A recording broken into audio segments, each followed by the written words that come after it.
महाराणा प्रताप ये नाम किसी एक व्यक्ति का नहीं बल्कि उस चेतना का प्रतीक है जो पराजय में भी झुकना नहीं जानती।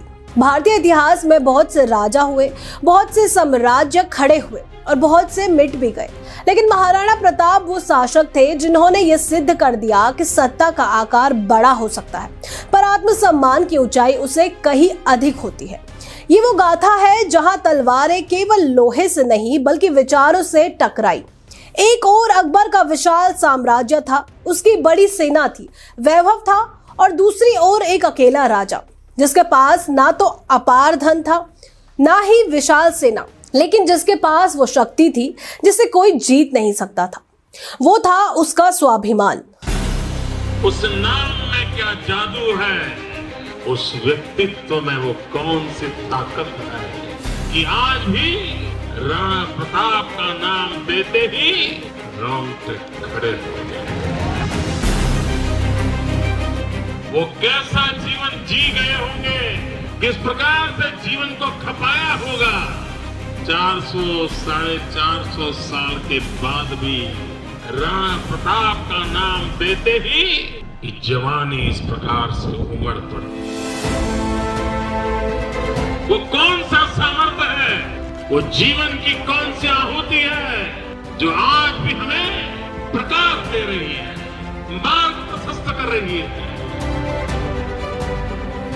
कभी तो सोचना होगा कि क्या कारण है राणा प्रताप का नाम देते ही सर झुकाने का मन करता है। 9 मई 1540 का दिन अरावली पर्वत श्रृंखला की गोद में बसा कुंभलगढ़ दुर्ग, वही दुर्ग जिसकी दीवारें आज भी वीरता की कहानियां सुनती हैं। उसी किले में महाराणा उदय सिंह और माता रानी जीवंत कंवर के यहाँ एक बालक ने जन्म लिया। बचपन का नाम रखा गया कीका। किसी ने नहीं सोचा था कि यही बालक आगे चलकर मुगल साम्राज्य की नींद उड़ाने वाला है। माता जीवंत कंवर, जिन्हें कहीं कहीं जयवंता बाई भी कहा जाता है, स्वयं एक वीर कुल से थी। उनके संस्कारों ने इस बालक के भीतर बचपन से ही धर्म, साहस और आत्मसम्मान का बीज बो दिया। उदय सिंह की संतानों में महाराणा प्रताप सबसे बड़े ही नहीं सबसे अलग भी थे। बचपन से ही उनमें राजसी ऐंठ नहीं थी बल्कि एक स्वाभाविक कठोरता थी। वो कठोरता जो अन्याय को सहन नहीं करती। खेलकूद में भी उनका मन नहीं लगता था। तलवार, भाला, घोड़ा यही उनके खिलौने थे। लोग कहते थे ये बालक आराम के लिए नहीं संघर्ष के लिए बना है। मेवाड़ की वो भूमि धन्य थी जिसने ऐसे वीर को जन्म दिया जो आगे चलकर इतिहास के पन्नों में नहीं लोगों के हृदयों में बसने वाला था।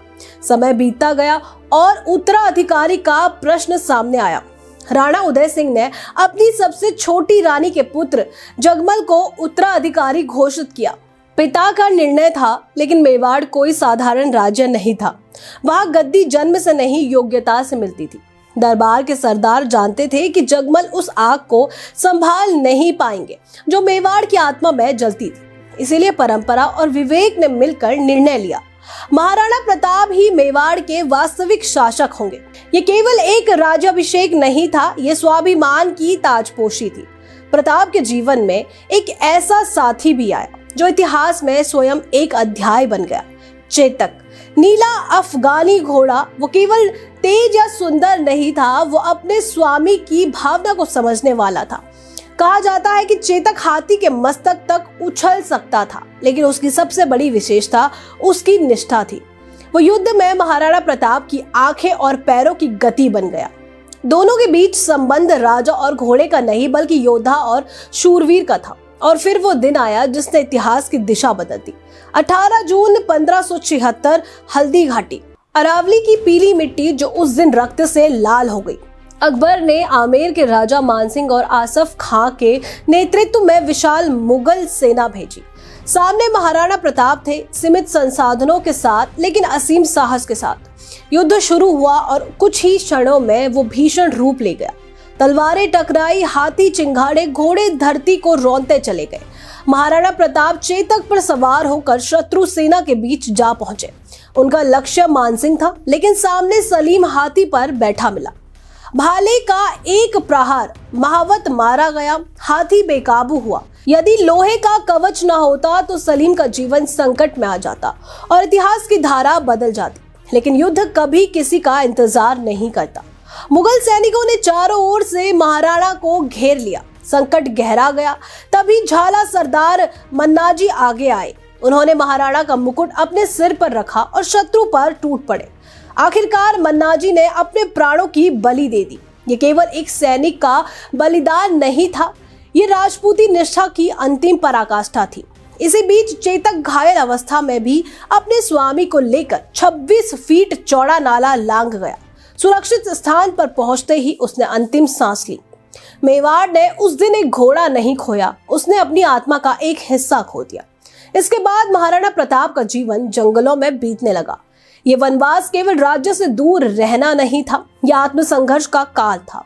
रानियां, छोटे राजकुमार सभी घास की रोटियों और नदी के पानी पर जीवन बिताने लगे। कई बार भोजन पकता, लेकिन शत्रु की आहट पर बिना खाए ही छोड़ना पड़ता। बच्चे भूख से रोते, लेकिन प्रताप का संकल्प अडिग रहता।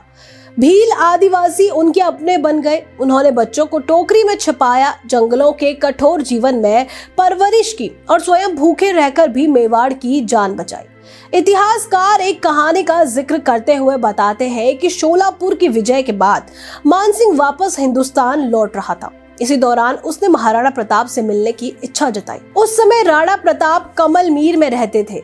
ये स्थान पहाड़ों में घिरा हुआ था, इसीलिए सुरक्षा की दृष्टि से बेहतर था। उन्होंने इसकी रक्षा के लिए पहाड़ी पर कई किले भी बनवाए। यही आमेर के राजा मानसिंह और महाराणा प्रताप की प्रसिद्ध भेंट हुई।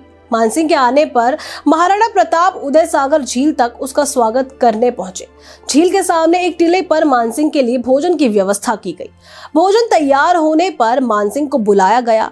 अतिथि की सेवा के लिए राजकुमार अमर सिंह को नियुक्त किया गया था, लेकिन महाराणा प्रताप वहां उपस्थित नहीं थे। मानसिंह के पूछने पर अमर सिंह ने बताया कि राणा को सरदर्द है और वे नहीं आ पाएंगे। ये सुनकर मानसिंह ने गर्व से कहा कि वो असली कारण समझ गया है और जब तक राणा स्वयं भोजन नहीं परोसेंगे वो भोजन नहीं करेगा। तब राणा प्रताप ने संदेश भिजवाया, जिस राजपूत ने अपनी बहन मुगलों को दे दी हो उसके साथ कोई स्वाभिमानी राजपूत भोजन नहीं कर सकता।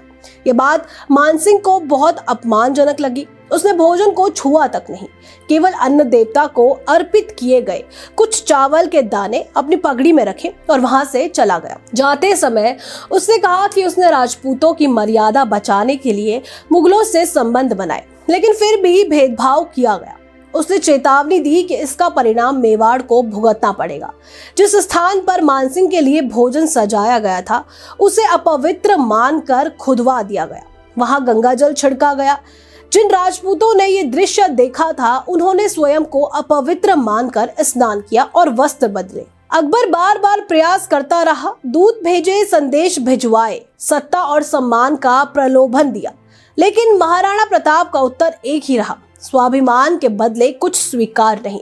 अकबर के इस बदलते स्वभाव का कारण बताया जाता है कि एक बार अकबर का गुप्तचर महाराणा प्रताप को जंगल में साधारण भोजन करते हुए देखाया। चेहरे पर कोई विषाद नहीं, कोई भय नहीं। ये सुनकर अकबर का हृदय भी द्रवित हुआ, लेकिन साम्राज्य का अहंकार युद्ध रोकना नहीं देता था। और तभी इतिहास ने एक बार फिर करवट ली। भामाशाह आए जीवन भर की कमाई लेकर, बिना शर्त बिना अपेक्षा। वो धन नहीं था, वो विश्वास था। उसी से सेना दोबारा खड़ी हुई। देवीर में मुगलों को पराजय का सामना करना पड़ा। एक एक करके 32 दुर्ग वापस लिए गए। चित्तौड़ को छोड़कर पूरा मेवाड़ फिर स्वतंत्र हुआ। अकबर को पहली बार समझ आया कि राजा युद्ध से नहीं, आत्मसम्मान से लड़ता है। लगातार संघर्षों ने शरीर को थका दिया, लेकिन आत्मा अडिग रही। चावंडी की शांत धरती पर अंतिम क्षण आए। महाराणा प्रताप ने अपने पुत्र अमर सिंह को वापस बुलाया और कहा, यदि जीवन और स्वाभिमान में से एक चुनना पड़े तो स्वाभिमान चुनना। 19 जनवरी 1597 की वो रात इतिहास में दर्ज हो गई। न कोई आत्मसमर्पण, न कोई पराजय। महाराणा प्रताप उसी तरह इस संसार से गए जैसे जिए थे। आज भी अरावली की हवाओं में चेतक की टापों की गूंज सुनाई देती है। महाराणा प्रताप चले गए, लेकिन वे छोड़ गए वो सीख जो सदियों तक जीवित रहेगी। सब कुछ खोया जा सकता है, लेकिन आत्मसम्मान नहीं। और यही कारण है कि महाराणा प्रताप इतिहास नहीं है, वे प्रेरणा है, वे चेतना है, वे मेवाड़ की आत्मा है। ऐसी ही रोचक कहानियों के लिए बने रहिए हमारे साथ।